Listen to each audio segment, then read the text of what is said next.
तो चलिए बेटे, आज इस लेक्चर के अंदर ना हम प्रॉब्लम नंबर 24 देखने जा रहे हैं एसएचएम सीरीज़ की। अब ये जो क्वेश्चन है बेटे, ये भी एक आईआईटी का आया हुआ सवाल ही है। ये जो मैंने किया क्या है, मेरे पास एक राउंड बॉडी जिसका मास m है, रेडियस r है और बताया गया है ये राउंड बॉडी सॉलिड स्फीयर है। ये शुरू में यहाँ पड़ी थी, इसको मैंने हल्का सा डिस्प्लेस कर दिया। और बेटे यहाँ आप ध्यान से देखो, यहाँ पे अगर मैं इस लाइन को ज्वाइन करूँ, समझना ध्यान से, मैंने इसको डिस्प्लेस किया है, अगर तू ध्यान दे, एंटी क्लॉकवाइज।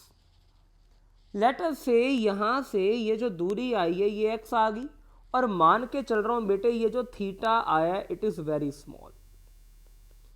मेरा अगला सवाल है बेटे, ये रेडियस r है, एक काम करते हैं, समझना ध्यान से, ये वैल्यू थोड़ा ढंग से डालते हैं। रेडियस कैपिटल R की जगह ना मैं स्मॉल r लेने जा रहा हूँ, और ये जो लेंथ आएगी अगर तू देखे ये आनी चाहिए मेरे हिसाब से r माइनस स्मॉल r।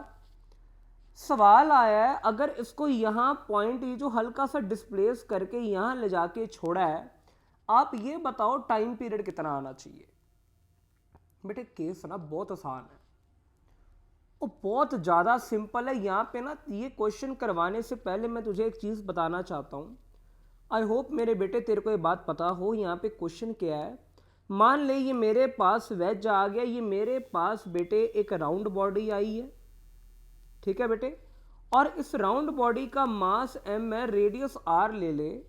मुझे ये बता कि इस बॉडी की इंक्लाइंड प्लेन पे एक्सेलरेशन क्या आती थी। कोई भी बॉडी हो सकती है, सॉलिड स्फीयर हो सकता है, hollow sphere, solid cylinder, hollow cylinder, ring और डिस्क, तू जानता है। इसके इनर्शिया को मैं लिख सकता था k टाइम्स m r का स्क्वायर। अगर रिंग होती तो k1 आ जाता, सॉलिड स्फीयर होता 2/5 आ जाता। ये सारी बातें मैं मान के चल रहा हूँ, तू जानता है।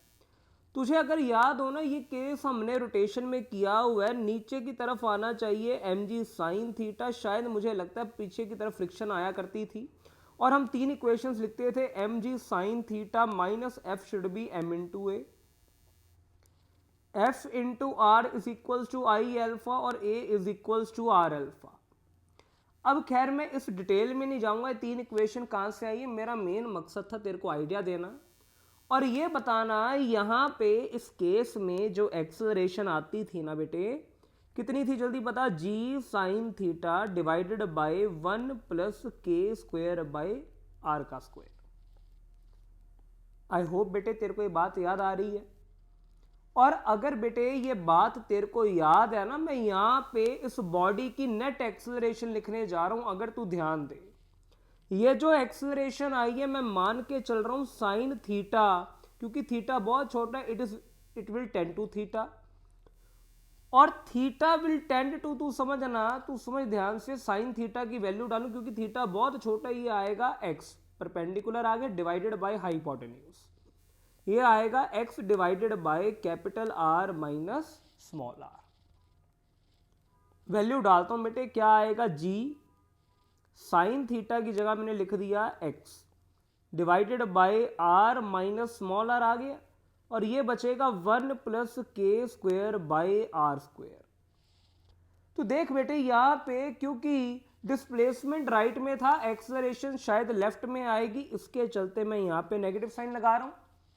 And acceleration is directly proportional to minus x. It is the case of simple harmonic motion. और बेटे अगर सॉलिड स्फीयर की बात करूं तो सॉलिड स्फीयर का इनर्शिया आता था 2/5 mr का स्क्वायर। यहाँ पे खैर r हमने छोटा लिया तो इसको स्मॉल r का स्क्वायर लिख देते हैं, और सॉलिड स्फीयर के लिए k की वैल्यू आएगी 2/5। अगर तू यहाँ पे वैल्यू डाले और यहाँ पे कंपेयर कर ले, ये जो पार्ट आया शायद ओमेगा स्क्वायर की जगह आ गया, और टाइम पीरियड आएगा 2 pi under root r minus r 1 plus k square by small r का स्क्वायर डिवाइडेड बाय g। बेटे यहाँ पे k को 2/5 डालना, तेरे पास आंसर आ जाएगा 2/5 डाल के। तो देख यहाँ पे क्या आएगा, तू समझ रहा ना, k की जगह डाल दो 2/5, उसका स्क्वायर हो जाएगा, तेरे पास रिजल्ट निकल के आएगा।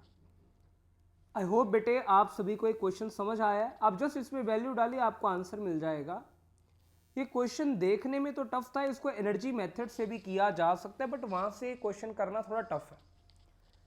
अब ये क्वेश्चन मैंने ऐसे क्यों किया है इसको मैं समझा देता हूं। अगर देखो आप थीटा से डिस्प्लेस कर रहे हो ना, ये कंडीशन और ये कंडीशन एग्जैक्टली सेम है। क्यों? क्योंकि अगर आप यहां पे एक टेंजेंट ड्रॉ करो और यहां पे ये लाइन बनाओ, देखो angle between two lines is angle between their normal.